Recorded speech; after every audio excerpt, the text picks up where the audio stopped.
आज इस वीडियो में बिहार पॉलिटेक्निक 2018 के एंट्रेंस एग्ज़ाम में पूछे गए फिजिक्स से 30 प्रश्नों को डिटेल्स में देखेंगे। ये सभी प्रश्न पॉलिटेक्निक में प्रवेश पाने के लिए तैयारी करने वालों के लिए जानना बहुत ही ज़रूरी है। ये सभी प्रश्न जानना उनके लिए भी ज़रूरी है जो समान कंपटीशन की तैयारी कर रहे हैं जिसमें फिजिक्स से क्वेश्चन पूछा जाता है, क्योंकि ये सभी प्रश्न फिजिक्स के क्वेश्चंस हैं। इस 30 प्रश्न में बहुत सारे न्यूमेरिकल प्रश्न भी हैं। न्यूमेरिकल प्रश्न को भी हम डिटेल्स में देखेंगे और ऑब्जेक्टिव में भी जहां समझने की ज़रूरत होगी वहां हम डिटेल्स में समझेंगे। इसलिए ये वीडियो थोड़ी लंबी हो सकती है, आप इस वीडियो को अंत तक ज़रूर देखें। तो चलिए बिना समय गंवाए वीडियो को शुरू करते हैं। है न्यूटन के गति का प्रथम नियम दर्शाता है। तो न्यूटन के गति का प्रथम नियम क्या कहता है? न्यूटन का गति का प्रथम नियम कहता है कि कोई वस्तु अगर स्थिर है तो स्थिर ही रहना चाहती है, और कोई वस्तु अगर गति में है तो गति में ही रहना चाहती है। यानी ये अगर वस्तु स्थिर है तो स्थिर में ही रहना चाहती है, और गति में है तो गति में ही वो रहना चाहती है, यानी अपने स्थिति में परिवर्तन का वो विरोध करती है। दूसरा हम देखते हैं जड़त्व को। तो जड़त्व किसी वस्तु का वह गुण है जो यह दर्शाता है कि वस्तु अपने स्थिति में परिवर्तन का विरोध करता है। उसी गुण को उस वस्तु का जड़त्व कहा जाता है। यहाँ हम देखते हैं कि न्यूटन के गति का प्रथम नियम जो कहता है वही जड़त्व भी कहता है, इसलिए पहला प्रश्न का आंसर होगा जड़त्व को। दूसरा नंबर का क्वेश्चन है कि रॉकेट किस सिद्धांत पर कार्य करता है? रॉकेट किस सिद्धांत पर कार्य करता है? तो चलिए इसको हम समझ लेते हैं। ये मान लीजिए कि एक रॉकेट है, रॉकेट का सिंबल बना रहे हैं, ये रॉकेट है। रॉकेट में क्या होता है, ये इंजन हो गया और इसके पीछे से ईंधन के दहन से गैस निकलती है काफ़ी हाई स्पीड पे। तो मान लेते हैं इस गैस का द्रव्यमान m1 है और ये v1 स्पीड से पीछे की ओर निकल रही है। गैस पीछे की ओर निकलेगी तो ये आगे की ओर धक्का लगेगा इस रॉकेट में, ये रॉकेट आगे की ओर बढ़ेगी। मान लेते हैं कि इस रॉकेट का जो द्रव्यमान है वह m2 है और इसका वेग v2 है। तो क्या होगा, यहाँ जितना स्पीड में ये गैस पीछे की ओर निकलेगा उतना ही स्पीड में ये रॉकेट आगे की ओर बढ़ेगा। तो यहाँ होगा m1 v1 is equal to m2 v2।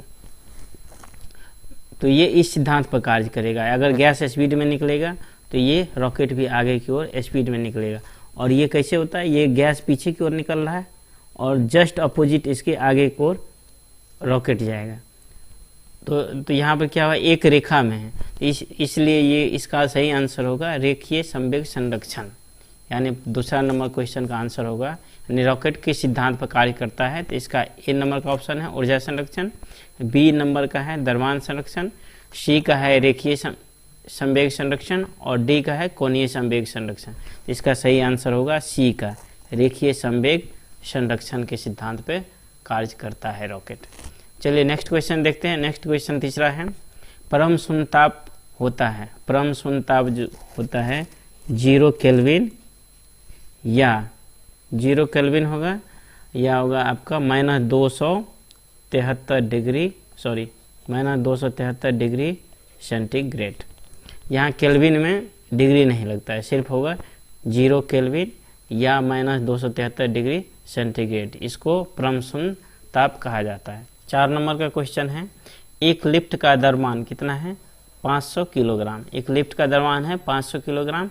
Lift के केबल में तनाव क्या होगा जब यह 2 मीटर प्रति सेकंड स्क्वायर के त्वरण से ऊपर की ओर जा रही है?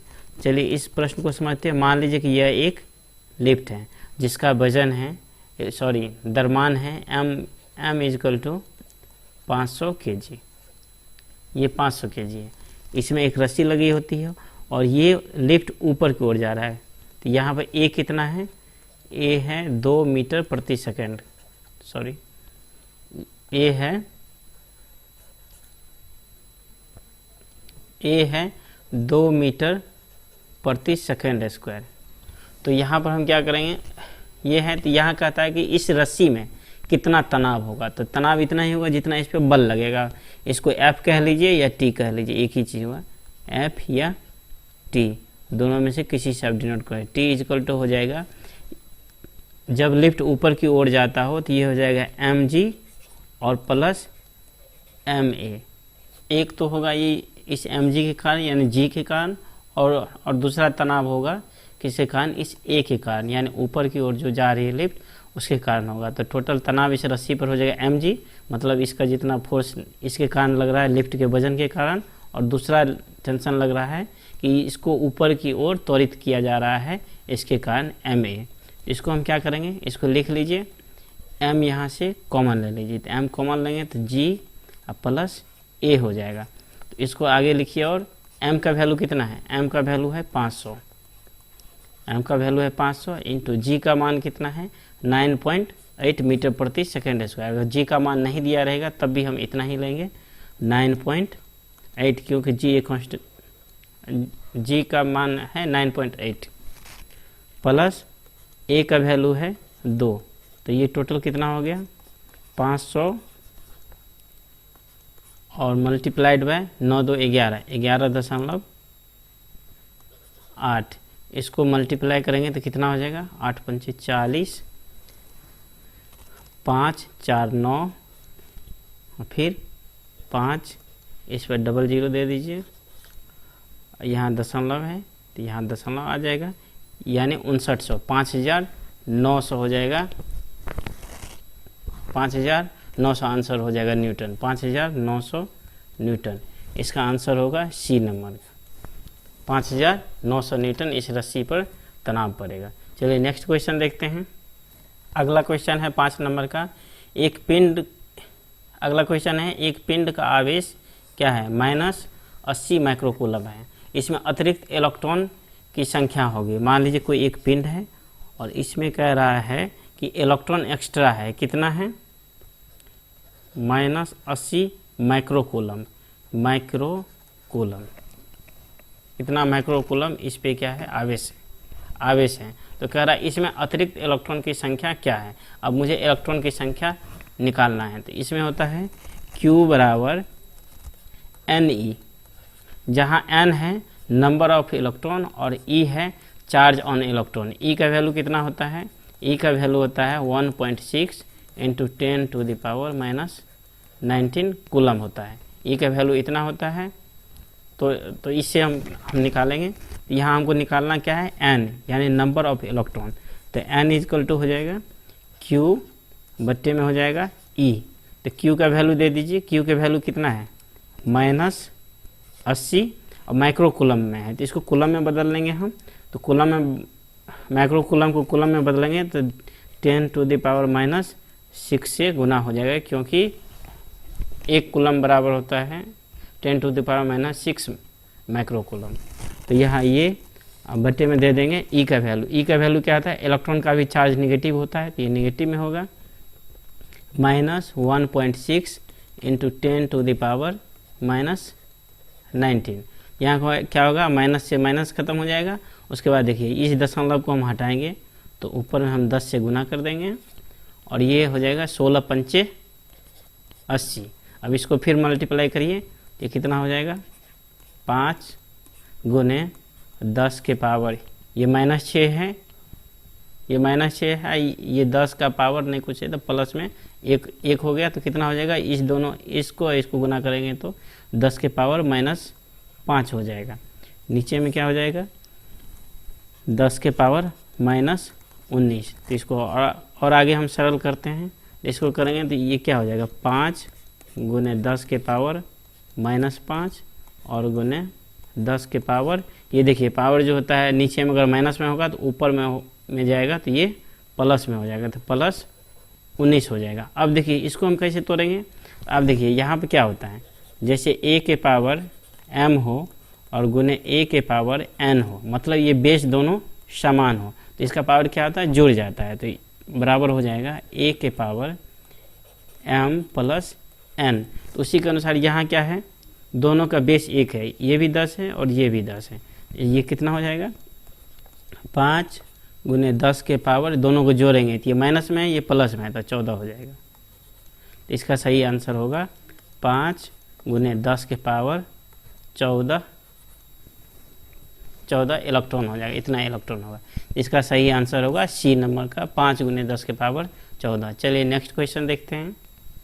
अगला क्वेश्चन है 6 नंबर का, एक प्रकाश की किरण की आवृत्ति कितना है? 10⁻14 हर्ट्ज है। जब यह 1.5 अपवर्तनांक के माध्यम में संचरण करते हैं तब इसकी आवृत्ति कितनी होगी? ये कह रहा है कि कोई एक माध्यम है, कांच है या पानी है या कोई भी माध्यम है, इसमें एक प्रकाश की किरण प्रवेश करती है। तो प्रवेश करते वक्त उसका कितना है, फ्रीक्वेंसी कितना है, यानी आवृत्ति 6 × 10⁻14। तो ये कह रहा है इस माध्यम में जब प्रवेश किया तो इसका फ्रीक्वेंसी क्या होगा। ये समझ लीजिए कि प्रकाश का फ्रीक्वेंसी किसी माध्यम के परिवर्तन होने के कारण फ्रीक्वेंसी में कोई चेंजिंग नहीं होता, सिर्फ उस तरंग के वेवलेंथ में चेंजिंग होता है, जिस कारण वेग में परिवर्तन हो जाता है। इसलिए यहाँ फ्रीक्वेंसी में कोई चेंजिंग नहीं होगा, चाहे माध्यम कोई भी हो, फ्रीक्वेंसी सेम ही होगा। तो कितना है 6 × 10⁻14, तो इसका आंसर इतना ही होगा। तो इस ऑब्जेक्टिव हम देख लेंगे तो ए नंबर का है 6 × 10⁻14, तो इसका सही आंसर होगा ए नंबर। चलिए नेक्स्ट क्वेश्चन देखते हैं। अगला क्वेश्चन 7 नंबर का है, एक 60 वाट के बल्ब में 0.5 एम्पियर की धारा बहती है। 1 घंटे में इससे गुजरने वाला कुल आवेश कितना होगा? तो देखिए इसमें जो दिया गया है वो हम पहले लिख लेते हैं। इसमें क्या दिया गया है, एक 60 वाट के बल्ब में, यानी 60 वाट का बल्ब है, P बराबर कितना है, पावर 60 वाट, 60 वाट है। उसके बाद I का वैल्यू कितना है, I का वैल्यू है 0.5 एम्पियर। उसके बाद T बराबर कितना है, T बराबर है 1 आवर, यानी 1 घंटे। 1 घंटे को हम सेकंड में तोड़ लेंगे, क्योंकि ऐसे पद्धति में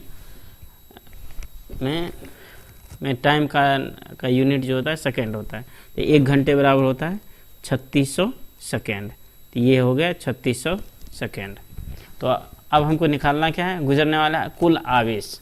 इसका चलिए एक फिगर बना के हम समझा रहे हैं।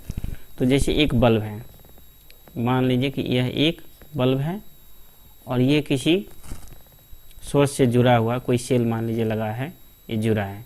तो इसमें क्या है, इस बल्ब का क्षमता है 60 वाट,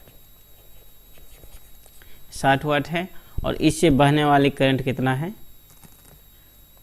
I = 0.5 एम्पियर। तो इसमें क्या कह रहा है कि आवेश कितना गुजर रहा है, यानी Q का वैल्यू निकालना है। इसका फॉर्मूला होता है Q बराबर होता है IT। तो यहाँ से हम निकाल लेंगे, Q ही हमको निकालना है। तो Q बराबर IT, I का वैल्यू कितना है 0.5 और T का वैल्यू है 3600, क्योंकि T का वैल्यू घंटा में दिया गया है, तो इसको हम सेकंड में तोड़ लिए हैं। तो ये हो जाएगा 3600। तो ये इसको मल्टीप्लाई करेंगे तो कितना हो जाएगा, 1800 हो जाएगा, बराबर 1800 हो जाएगा, 1800 कूलम। इसका सही आंसर होगा डी का। इस 7वें नंबर क्वेश्चन का आंसर होगा 1800 कूलम। चलिए नेक्स्ट क्वेश्चन देखते हैं। अगला क्वेश्चन है, जब एक दंड चुंबक का उत्तरी ध्रुव दक्षिण की ओर निर्देशित होता है तथा दक्षिणी ध्रुव उत्तर की ओर निर्देशित होता है, तब उदासीन बिंदु कहाँ पे होगा? तो इसका मतलब है ये दंड चुंबक जो है चुंबकीय अक्ष पे है, चुंबकीय अक्ष पर रहेगा, तब ये इसका दक्षिणी ध्रुव उत्तर की ओर और उत्तरी ध्रुव दक्षिण की ओर। तो इसका सही आंसर होगा ए का, चुंबकीय अक्ष पर। अगला क्वेश्चन है, यदि वायु के सापेक्ष कांच का अपवर्तनांक 1.5 हो, वायु के सापेक्ष कांच का अपवर्तनांक 1.5 हो, तो कांच के सापेक्ष वायु का अपवर्तनांक क्या होगा? तो इसमें दिया क्या गया है कि कांच का अपवर्तनांक किसके सापेक्ष, वायु के सापेक्ष। तो इसको लिखेंगे, अपवर्तनांक को म्यू से लिखा जाता है, ए म्यू जी, कांच का अपवर्तनांक 1.5, इसको लिखेंगे ए म्यू जी, यानी एयर के सापेक्ष ग्लास का अपवर्तनांक, इसको इसी तरह लिखा जाता है। ए म्यू जी बराबर है 1.5। तो हमको निकालने के लिए क्या कहते हैं, ग्लास के सापेक्ष हवा का अपवर्तनांक, यानी वायु का अपवर्तनांक, इसका जस्ट उल्टा हो जाएगा। तो ये हमको निकालने के लिए कह रहा है जी म्यू ए बराबर क्या होगा। इसका फॉर्मूला होता है, जी म्यू ए = इसका जस्ट उल्टा हो जाएगा, इसका उल्टा हो जाएगा। तो ये हो जाएगा ए म्यू जी। तो हम निकाल लेंगे 1, अब बट्टे में क्या देंगे 1.5, ये कितना हो जाएगा 2/4 3, इसको तोड़ेंगे 2/3 हो जाएगा। तो इसका सही आंसर हो गया बी नंबर का। इस 9 नंबर क्वेश्चन का सही आंसर है बी का 2/3। चलिए का क्वेश्चन कहता है कि वायु में प्रकाश की चाल 3 × 10⁸ मीटर प्रति सेकेंड है, तो 1.5 अपवर्तनांक वाले माध्यम में प्रकाश की चाल क्या होगी। तो देखिए प्रकाश की चाल किस में दिया है, वायु में प्रकाश की चाल दिया गया है और कोई माध्यम है, मान लीजिए पानी हो या ग्लास हो, इस माध्यम में कह रहा है इसका अपवर्तनांक है 1.5, तो इसमें कह रहा है इसका क्या कहते हैं प्रकाश की चाल क्या होगी। तो प्रकाश की चाल अपवर्तनांक बराबर फॉर्मूला होता है अपवर्तनांक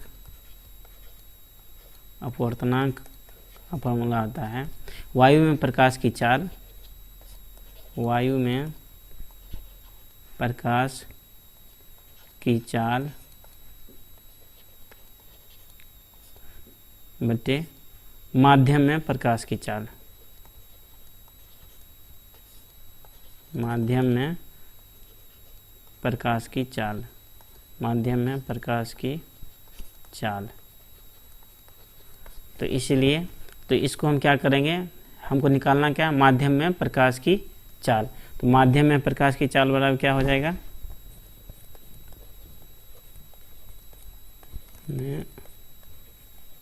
प्रकाश की चाल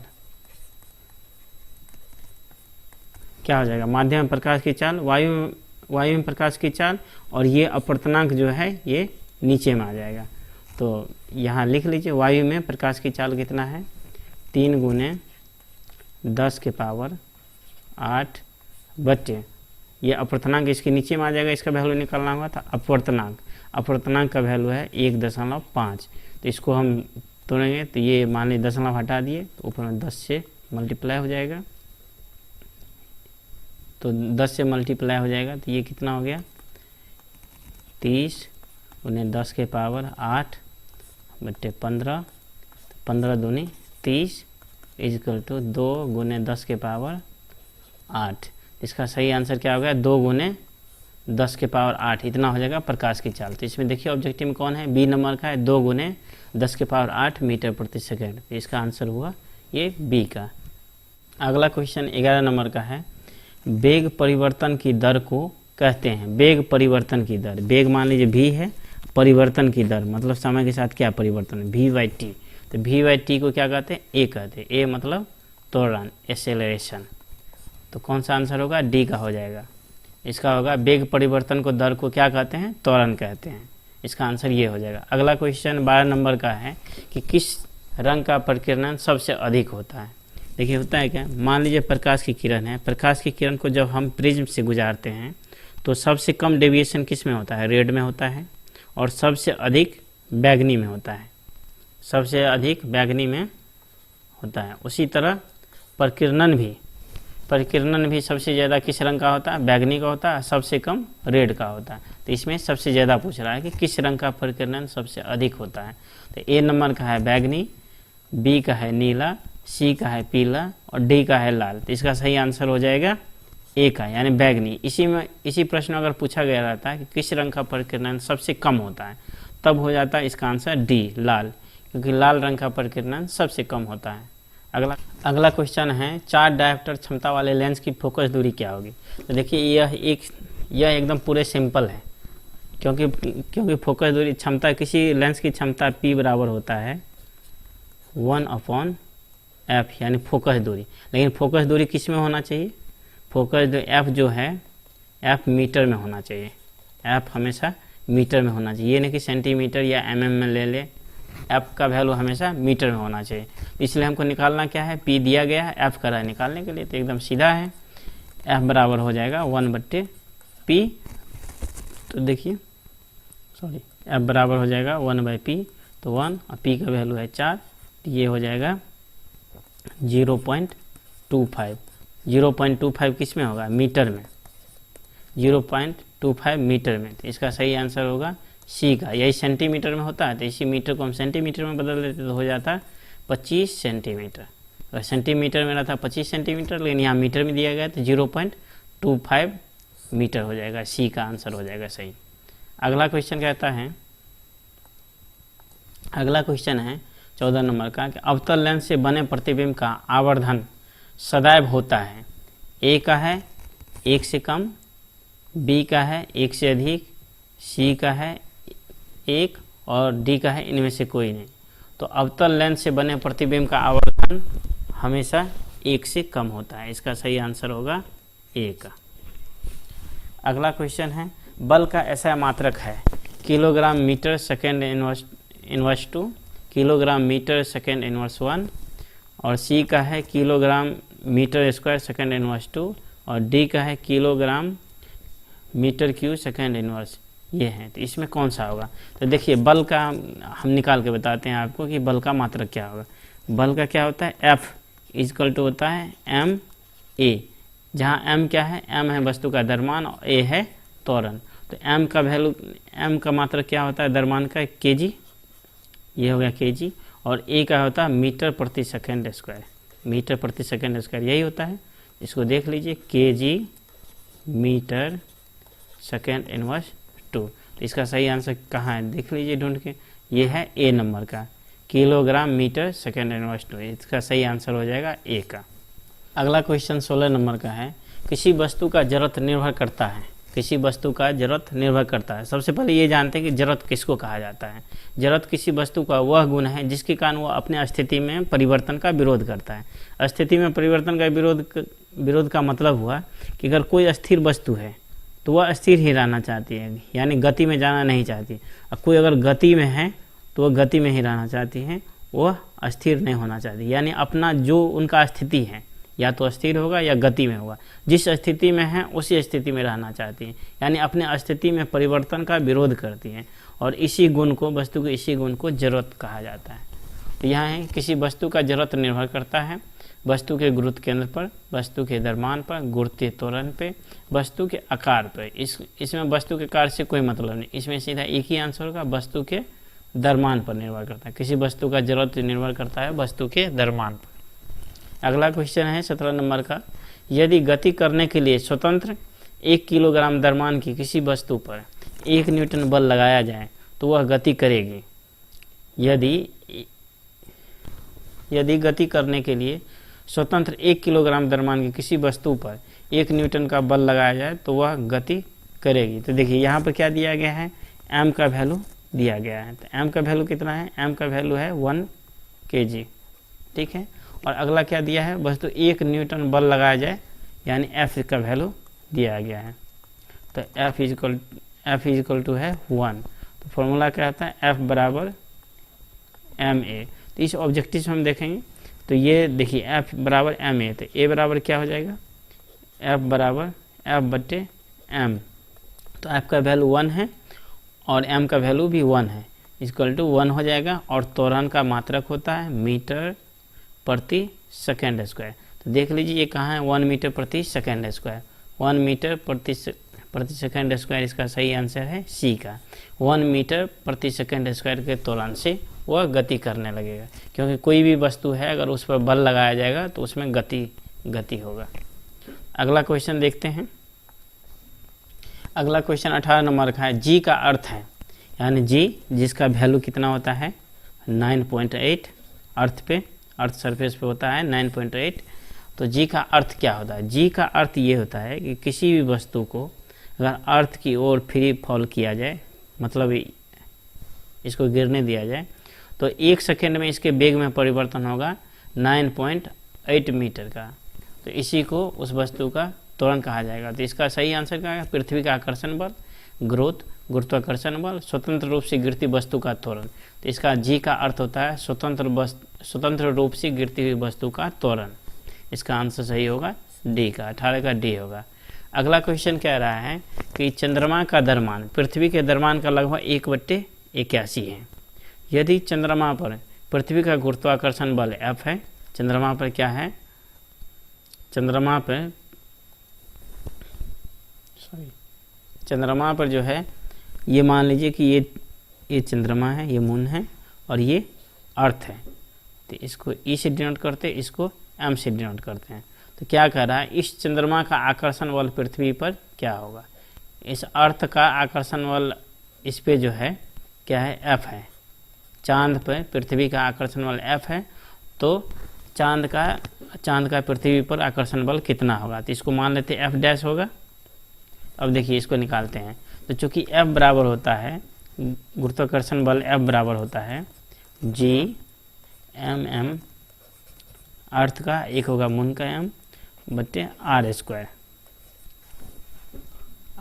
तो देखिए यहाँ हम क्या करेंगे, पहला तो ये हो गया, और चांद पर मान लेते हैं, चांद पर क्या माने हैं कि F है। इसका हो जाएगा G और m, यहाँ m की जगह पे क्या देंगे, इस कंडीशन m की जगह देंगे, यहाँ पर देंगे m का वैल्यू जो देंगे, यानी चंद्रमा का देंगे m। तो चंद्रमा का m क्या है, यानी m बटे 81 गुने m बटे r स्क्वायर। अब देखिए क्या होगा, इसको हम और आगे तोड़ेंगे तो देखिए G(m)m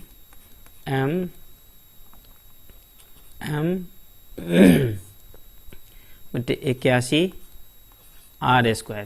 तो अब देखिए इतना को हम क्या लिख सकते हैं, ये G(m)m और 81 को हम छोड़ दें, ये 81 को हम छोड़ देते, इसके जगह हम क्या लिख सकते हैं, ये F लिख सकते हैं, ये F हम लिख सकते हैं। तो इसके जगह तो F बराबर हो जाएगा बटे 81।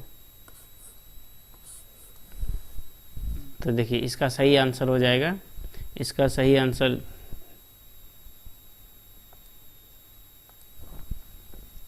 आंसर A का हो जाएगा, F बटे 81। चलिए अगला क्वेश्चन देखते हैं। अगला क्वेश्चन है 20 नंबर का, किसी वस्तु की प्रतिरोधकता परिवर्तित नहीं होती है यदि पदार्थ बदल जाता है, ताप बदल जाता है, प्रतिरोधक का आकार बदल जाता है, दोनों पदार्थ तथा ताप बदल जाते हैं। तो देखिए प्रतिरोध किस पर निर्भर करता है और किस पर नहीं निर्भर करता है। प्रतिरोध पहला निर्भर करता है पदार्थ पे, प्रत्येक पदार्थ का अपना अलग गुण होता है, उस पदार्थ का प्रतिरोध भी अलग होता है। और ये प्रतिरोध फिर निर्भर करता है टेम्परेचर पे, टेम्परेचर कम हो या ज़्यादा हो, टेम्परेचर में परिवर्तन होने से आर में भी यानी प्रतिरोध रेजिस्टेंस में भी परिवर्तन होता है। तीसरा है प्रतिरोध का आकार बदल जाता है, अगर इसका आकार बदल जाएगा, ये टेढ़ा हो या सीधा हो, इससे कोई फर्क नहीं पड़ता है, इसलिए इसका सही आंसर होगा प्रतिरोध का आकार बदल जाता है, उससे क्या होता है प्रतिरोध का वैल्यू नहीं बदलता है। डी नंबर का है दोनों पदार्थ तथा ताप बदल जाते थे, ये भी होगा, ये भी और ये भी सही है। इसका जो यानी प्रभाव नहीं पड़ेगा प्रतिरोध पर, ये सी का होगा। प्रतिरोधक का आकार बदल जाता है, इससे पदार्थ का प्रतिरोधकता में कोई अंतर नहीं आता है। तो इसका सही आंसर हुआ सी का, इसका सही आंसर है सी। अगला क्वेश्चन कह रहा है 21 नंबर का कि किसी पिंड का द्रव्यमान 2 गुना तथा वेग आधा करने पर उसकी गतिज ऊर्जा होगी। अब देखिए गतिज ऊर्जा बराबर क्या होता है, के बराबर होता है 1/2 mv²। अब क्या कह रहा है कि द्रव्यमान को हम आधा कर देंगे, ठीक है, सॉरी द्रव्यमान को 2 गुना कर देंगे, वेग को आधा कर देंगे। मान लेते हैं दूसरा कंडीशन में है के डैश इक्वल टू है 1/2 और m की जगह क्या करेंगे 2m कर देंगे और v को 1/2 कर देंगे, क्योंकि वेग आधा हो रहा है तो v/2 का स्क्वायर हो जाएगा, ठीक है। इसको फिर तोड़िए तो 1/2, ये देखिए ये इससे ये ख़त्म हो गया तो ये क्या हो जाएगा, सॉरी ये हो जाएगा आपका v² अटे 2 गुने 2, इसको लिख सकते हैं, और m तो है ही, इसको हम लिख सकते हैं 1/2 mv²/2। तो इतना की जगह हम क्या लिख सकते हैं, इतना की जगह 1/2 mv² की जगह लिख सकते हैं, सीधा लिख सकते हैं ये के। तो ये हो जाएगा के ई डैश इक्वल टू के ई बट्टा में हो जाएगा 2। इसका देखिए सही आंसर क्या है, यानी ये आधा हो गया, पहले वाले काइनेटिक एनर्जी से आधा हो गया, तो इसका सही आंसर होगा ए, आधा। अगला क्वेश्चन 22 नंबर का है, विद्युत शेल स्रोत है, विद्युत शेल का क्या काम है। विद्युत सेल का काम है धारा प्रवाहित करना, यानी उसमें एनर्जी स्टोर होता है। तो विद्युत सेल स्रोत है किसका? विद्युत धारा का। इसका सही आंसर होगा ए का। आगे क्वेश्चन है 23 नंबर का, फ्यूज तार का गलनांक होता है। सबसे पहले फ्यूज का क्या काम है? जैसे कोई मान लीजिए इक्विपमेंट लगा है, मान लीजिए यहाँ बल्ब भी लगा है, ठीक है, तो बल्ब से पहले फ्यूज लिंक एक लगा दिया जाता है। यह एक मान लीजिए ये एक फ्यूज है, उसके बाद हम इसको किसी सोर्स से, वोल्टेज सोर्स से जोड़ते हैं। तो वोल्टेज सोर्स से इसमें क्या होता है, जब धारा प्रवाहित होता है एक निश्चित धारा से अधिक प्रवाहित होगा, अगर फ्यूज नहीं लगा रहेगा तो क्या होगा, बल्ब ये फ्यूज हो जाएगा। बल्ब है या इसकी जगह कोई और इलेक्ट्रिकल इक्विपमेंट हो तो ख़राब हो जाएगा। इसलिए क्या होता है कि ये एक निश्चित मात्रा से ज़्यादा धारा बहेगी, उससे पहले ये क्या होता है, फ्यूज गल जाता है और ये इक्विपमेंट को सेफ बचा लेता है। तो इसके लिए क्या होना चाहिए, गलने के लिए इसका गलनांक कम होना चाहिए। तो फ्यूज तार का गलनांक क्या होगा, निम्न यानी कम होगा। तो इसका सही आंसर हो जाएगा बी का। अगला क्वेश्चन देखते हैं। अगला क्वेश्चन है 24 नंबर का, एक विद्युत बल्ब है 12 वोल्ट का, 60 वाट अंकित है, तो इसमें धारा होगी। तो इसमें क्या क्या दिया गया है, देखिए पहले जो दिया गया उसको लिख लेते हैं। बल्ब 12 वोल्ट है यानी V = 12 वोल्ट, ये लिख लिए। उसके बाद है वाट यानी P शक्ति पावर, तो ये है 60 वाट। तो अब हमको निकालने के लिए क्या कहता है, तो इसमें धारा कितना होगा, यानी I का वैल्यू कह रहा है ज्ञात करने का। I बराबर क्या होगा, तो फॉर्मूला आता है P = VI, यानी पावर = वोल्टेज और करंट का गुणनफल होता है। इसलिए हमको निकालना क्या है, I निकालना है। तो I = हो जाएगा P/V। तो यहाँ निकाल लीजिए I का वैल्यू हो जाएगा, P का वैल्यू कितना है 60 और I का वैल्यू है, I का वैल्यू निकालना है तो I बराबर हो जाएगा P की जगह 60 और V की जगह हो जाएगा 12। तो ये 12 हो गया, तो 12 पंचे 60, तो इसका सही आंसर हो गया 5 एम्पियर। अब देख लीजिए 5 एम्पियर किस में दिया गया है, डी नंबर का है, इसका सही आंसर होगा डी 5 एम्पियर।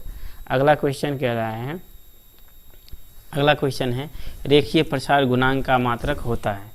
तो रेखीय प्रसार गुणांक का मात्रक होता है डिग्री सेंटीग्रेड इनवर्स। इसका सही आंसर होगा 25 नंबर का सी। अगला क्वेश्चन कह रहा है निम्नलिखित में से प्रकाश की कौन सी परिघटनाएं इंद्रधनुष के बनने में सम्मिलित होती है। इंद्रधनुष के बनने में सम्मिलित होती है। पहला है परावर्तन, अपवर्तन तथा विक्षेपण। पहला ये कह रहा है। दूसरा ऑप्शन है अपवर्तन, विक्षेपण तथा पूर्ण आंतरिक परावर्तन, ये भी नहीं होगा। तीसरा है अपवर्तन, विक्षेपण तथा आंतरिक परावर्तन, ये सही आंसर होगा सी का। इसका सही आंसर होगा अपवर्तन, विक्षेपण तथा आंतरिक परावर्तन के कारण आसमान में इंद्रधनुष बनता है। अगला क्वेश्चन है 27 नंबर का क्वेश्चन है एक अवतल दर्पण की वक्रता त्रिज्या कितना है, 15 सेंटीमीटर है, तो इसकी फोकस दूरी क्या होगी। देखिए एकदम आसान सा क्वेश्चन है। कह रहा है कि एक अवतल दर्पण है, तो अवतल दर्पण बना लीजिए। ये अवतल दर्पण हो गया, इसके पीछे वाले भाग कलर रहेगा, इसको ये सी हो गया सेंटर और ये एफ हो गया। तो यहाँ कह रहा है अवतल दर्पण की वक्रता त्रिज्या 15 सेंटीमीटर है। वक्रता त्रिज्या जो है इस सी से सेंटर से लेके यहाँ इसको पी से डिनोट करते हैं। यह है दर्पण का पी पॉइंट। तो यहाँ से इस पी तक के दूरी को क्या कहते हैं, आर से डिनोट करते हैं। इसको हम आर से डिनोट करते हैं, इसको वक्रता त्रिज्या कह रहा है। निकालने के लिए क्या कह रहा है, इसकी फोकस दूरी। फोकस दूरी क्या होता है, दर्पण के ध्रुव से यानी पी से लेके एफ तक की दूरी को, यहाँ से लेके यहाँ तक की दूरी को, इसको हम बोलते हैं, इसको क्या कहा जाता है, इसको फोकस दूरी कहा जाता है या फोकसांतर कहा जाता है। इसको एफ से डिनोट करते हैं। अब निकालना क्या है, देखिए यहाँ पर सी का वैल्यू दिया गया है, यहाँ पर सी का वैल्यू दिया गया है 15 सेंटीमीटर। तो कह रहा है एफ बराबर क्या होगा, सी कह लीजिए या आर कह लीजिए, दोनों से डिनोट करते हैं। तो आर बराबर 15 सेंटीमीटर, तो एफ बराबर कह रहा है कि क्या होगा, तो एफ बराबर होता है r/2। यानी ये फोकस दूरी जो होता है, ये फोकस दूरी जो होता है इसकी त्रिज्या की आधी होती है। यानी दर्पण के ध्रुव और सेंटर के बीच में होता है फोकस पॉइंट, यहाँ पे होता है। इसलिए ये क्या होगा, फोकस दूरी यहाँ से यहाँ तक इस पूरे का आधी होगी, यानी r/2 होता है। तो r का वैल्यू कितना है 15/2 हो गया, ये 7.5। अब देखिए, अब चिन्ह ये माइनस में होगा कि प्लस में होगा, इसके लिए हम समझते हैं। चिन्ह के लिए क्या होता है कि मान लीजिए कोई दर्पण है और ये पीछे से कलर है, ये मुख्य अक्ष है, ये यहाँ C है और यहाँ पर F है, ये बिंदु P है। तो देखिए इसमें क्या होता है, कोई भी दूरी जो मापी जाती है, चाहे फोकस दूरी हो चाहे कोई भी दूरी हो, दर्पण में दूरी P से मापा जाता है, यहाँ P से, यानी दर्पण के ध्रुव से मापा जाता है। तो इसमें चिन्ह का नियम होता है कि माइनस में होगा कि प्लस में होगा।